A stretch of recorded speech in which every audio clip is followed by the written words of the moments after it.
സാധാരണ നമ്മൾ നെഞ്ചെരിച്ചിൽ പലർക്കും ഉണ്ടാകാറുണ്ട്. കൂടുതൽ കണ്ടുവരുന്ന പ്രത്യേകിച്ച് ഇപ്പോഴത്തെ ഫുഡിൻ്റെ രീതികൾ കൊണ്ടിട്ട് ഉണ്ടാകുന്ന ഒരു ഒരു പ്രയാസമാണ് നെഞ്ചെരിച്ചിലെന്ന് പറയുന്നത്. ഈ നെഞ്ചെരിച്ചിൽ എങ്ങനെയാണ് ഉണ്ടാവുക? നമ്മുടെ ആമാശയത്തിലിറങ്ങുന്ന ഭക്ഷണം ദഹിപ്പിക്കാൻ വേണ്ടി എല്ലാവർക്കും ഹൈഡ്രോക്ലോറിക് ആസിഡ് ആമാശയത്തിൽ ഉൽപ്പാദിപ്പിക്കുന്നുണ്ട്. അത് ആഹാരത്തിന് ദഹനത്തിന് ആവശ്യമാണ്.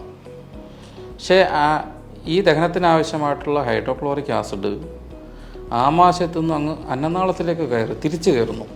സാധാരണ ഒരു അന്നനാളും ആമാശയമായിട്ട് വേർതിരിച്ചുകൊണ്ടൊരു വാൽവാർ മെക്കാനിസം, ഒരു വാൽവല്ല വാൽവാർ മെക്കാനിസം അവിടെ നിലനിൽപ്പുണ്ട്. അതായത് അങ്ങോട്ടിറങ്ങുന്നതിനെ തിരിച്ചു കയറ്റൂല, ഒരു മെക്കാനിസം അവിടെയുണ്ട്. ഈ മെക്കാനിസം പല അതിൻ്റെ ആകാരം കൊണ്ടും അതിൻ്റെ ഷേപ്പ് കൊണ്ടും മറ്റു രീതിയിലുമൊക്കെ അത് അതിനകത്ത് നിക്ഷിപ്തമായിട്ടുള്ളൊരു സംഭവമാണ്. അതിനെന്തെങ്കിലും വിഘാതം സംഭവിക്കുകയാണെന്നുണ്ടെങ്കിൽ ഈ വാൽവ് എന്ന് പറയുന്ന മെക്കാനിസം ലൂസാവും. അപ്പോൾ നമ്മൾ കഴിച്ച ആഹാരവും ഈ ആസിഡിനോടൊപ്പം മുകളിലോട്ട് കയറി വരും. അത് പക്ഷേ നമുക്ക് പ്രത്യക്ഷത്തിൽ ആസിഡിനോടൊപ്പം മുകളിലോട്ട് കയറി വരും. ചിലവർക്കത് ഫീൽ ചെയ്യും, എൻ്റെ ആഹാരത്തിനൂടെ പൊളിച്ചൊരു ദ്രാവകം നന്നായിട്ട് ഫീൽ ചെയ്യും. എല്ലാവർക്കും വരണമെന്നുമില്ല.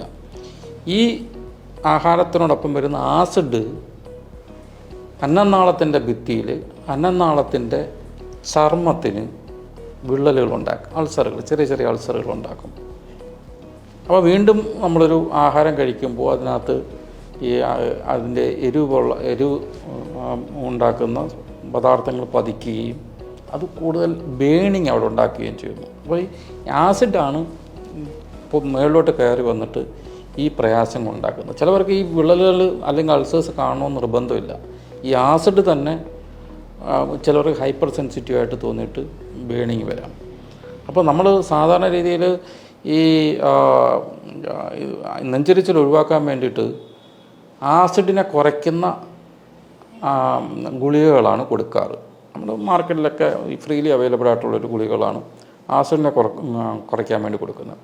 അപ്പോൾ ആസിഡിനെ കുറയ്ക്കുന്നത് കൊണ്ട് മാത്രം ഇത് മേലോട്ട് വരാതിരിക്കുന്നില്ല, പക്ഷേ ആസിഡ് കൊണ്ടുള്ള പ്രയാസങ്ങൾ കുറയ്ക്കുന്നു. അതുകൊണ്ട് നെഞ്ചെരിച്ചിൽ കുറയുന്നു.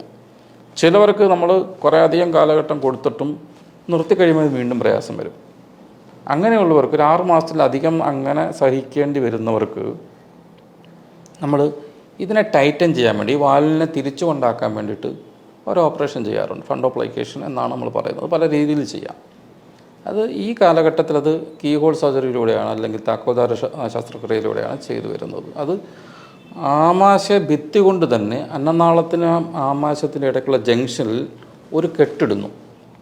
ആമാശയ ഭിത്തി നമ്മൾ ഫോറിൻ ബോഡിയൊന്നും കൊണ്ടുവെക്കുന്നില്ല, ആമാശയ ഭിത്തി കൊണ്ട് തന്നെ ഒരു കെട്ടിടുന്നു. കെട്ടിടുക വഴി ആമാശയത്തിലോട്ട് ഇറങ്ങിയ ആഹാരം മുകളിലോട്ട് വരാതിരിക്കുകയും അതിനോടൊപ്പം തന്നെ ആസിഡ് അവിടെ തന്നെ നിലനിൽക്കുകയും ചെയ്യുന്നതുകൊണ്ട് ഈ പ്രയാസം ഉണ്ടാക്കത്തില്ല. അപ്പോൾ 2 വിധത്തിൽ ഇതിനെ നിയന്ത്രിക്കാം. ഗുളികകൾ കൊണ്ട് നിയന്ത്രിക്കാം, ആസിഡിനെ കുറയ്ക്കാനുള്ള ഗുളികൾ. അതുപോലെ തന്നെ സർജറി കൊണ്ടും. സർജറി ആവശ്യമുള്ളതെന്ന് പറഞ്ഞാൽ അധികകാലം ഈ മരുന്നുകൾ കഴിക്കേണ്ടി വരുന്നവർ മാത്രമാണ്. അപ്പോൾ ആദ്യം ഇങ്ങനെയുള്ളൊരു പ്രയാസമുള്ളവർക്ക് ഉടനെ അത് നിയന്ത്രിക്കാൻ വേണ്ടിയിട്ട് സർജറി ചെയ്യണമെന്ന് നമ്മൾ പറയാറില്ല.